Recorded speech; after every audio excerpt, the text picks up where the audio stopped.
नमस्कार दोस्तों, मैं हूं दिनेश के वोरा। स्वागत है आपका न्यूज टाइम एसएस के इस बहुत स्पेशल अंक में। सबसे पहले होली का त्योहार है, आप सबको होली की बहुत बहुत शुभकामनाएं। ईश्वर आपके घरों में सुख समृद्धि शांति और स्वास्थ्य लेके आए, प्रेम का भाव रहे, सद्भाव सौहार्द का भाव रहे। और इसके साथ ही आते हैं आज के विषय पर।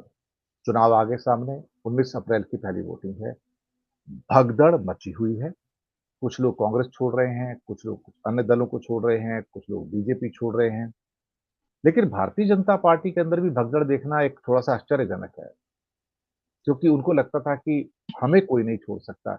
लेकिन अल्टीमेटली ये राजनीतिक दीमक है, ये हर एक को चाट जाती है, ये किसी को नहीं छोड़ती।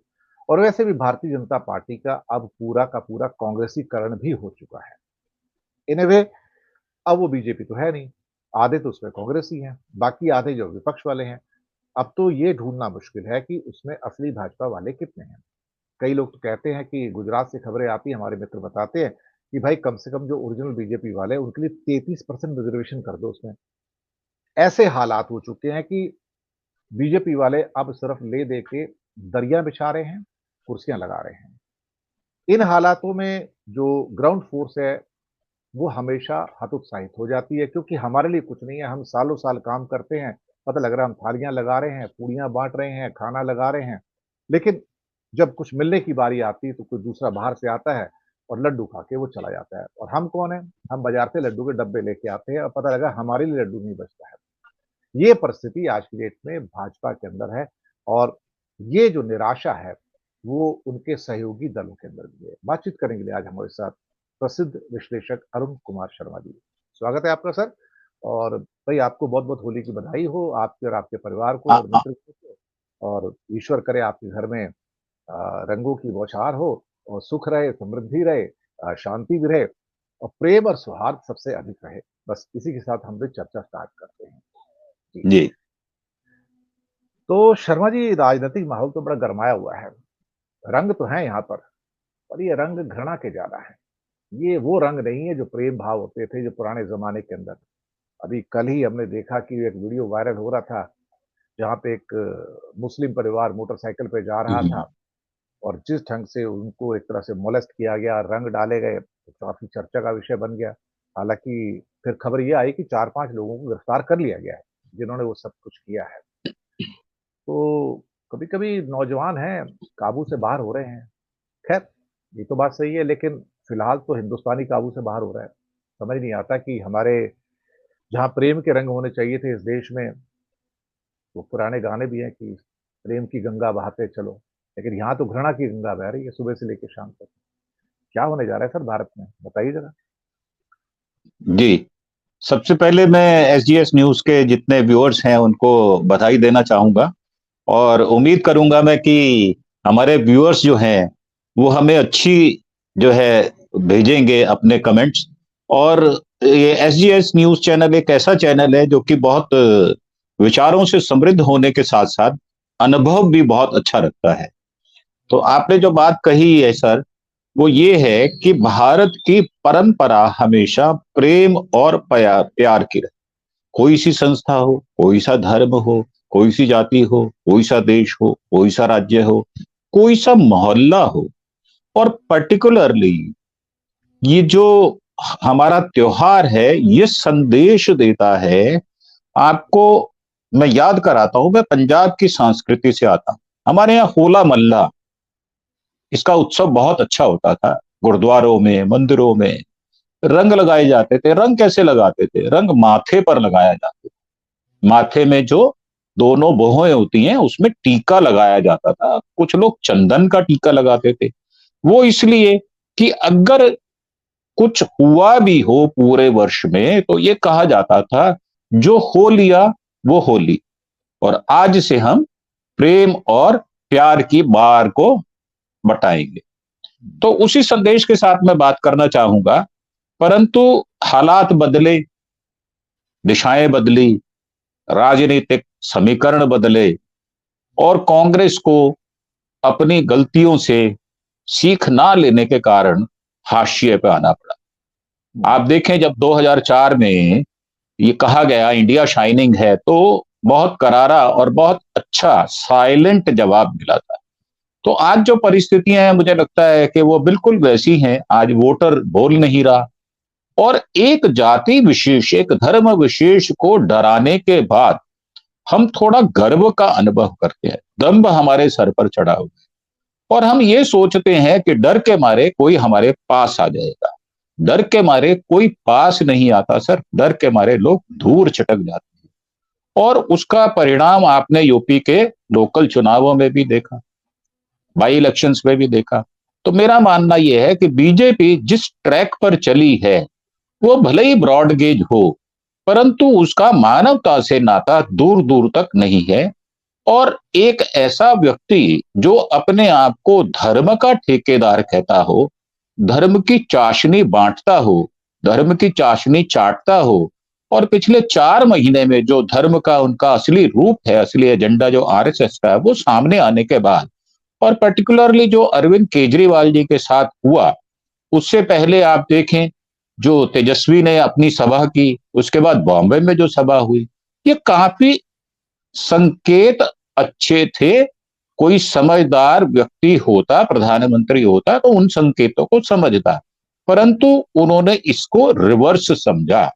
क्यों? क्योंकि नेगेटिव व्यक्ति जो होता है, नकारात्मक सोच वाला जो व्यक्ति होता है, वो हमेशा उल्टा सोचता है। जो मास पब्लिक जो होती है, उसकी जो स्वर होता है वो सुनाई नहीं देता, क्योंकि दंभ ज्यादा चढ़ा होता है। मुझे लगता है कि बीजेपी आज ऐसे मुहाने पर खड़ी हो गई है, पर्टिकुलरली बॉन्ड का आने के बाद, कि टोटल कलई खुल गई, जैसे हम मुहावरों में भी कहते हैं। तो वो कलई खुलने के कारण अब लोग उन पर विश्वास नहीं करेंगे। उसका कारण ये है, जब एक नरेशन बनाया गया, लोकसभा के अंदर बनाया गया 370 400 पार, तो लोग अब ये समझ गए हैं कि हमें छला जा रहा है, हमारे साथ कपट किया जा रहा है, हमें बरगलाया जा रहा है, हमें झूठे दृश्य दिखाए जा रहे हैं। तो आज भारत की जनता चतुर होने के साथ साथ संयमी भी बहुत है, इसलिए कोई भी बातचीत करने के लिए तैयार नहीं है। परंतु मुझे ऐसा लगता है कि जो बीजेपी पार्टी है उसका अंत निकट है, हमें संकेत मिल रहे हैं, और लगता है कि अब की बार मोदी जी सत्ता से बाहर जाने वाले हैं। जी मुझे एक पुराना शेर याद आ गया, मुझे पता नहीं किसका जी लिखा है, लेकिन ये छोटा-सा शेर बहुत सारी कहानी कह जाता है। हमारी पूरी ऐसा लगता है कि पूरी दुनिया की हिस्ट्री हमारे सामने घुमा कर ले आता है। ये दबदबा, ये हुकूमत, ये नशाए दौलत। ये दबदबा, ये हुकूमत, ये नशाए दौलत, किराएदार हैं, सब घर बदलते रहते हैं। हम्म, सही बात है, ये वास्तव में घर बदलते रहते हैं, और जिन्हें लगता है कि मैं यहाँ हमेशा के लिए हूँ, उन्हें बाद में शौक लगता है कि मैं यहाँ हमेशा के लिए नहीं हूँ।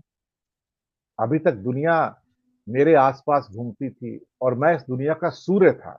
ब्रह्मांड के अंदर मैं दुनिया का सूर्य था और सारे प्लैनेट आस-पास थे, और आज मैं कुछ भी नहीं।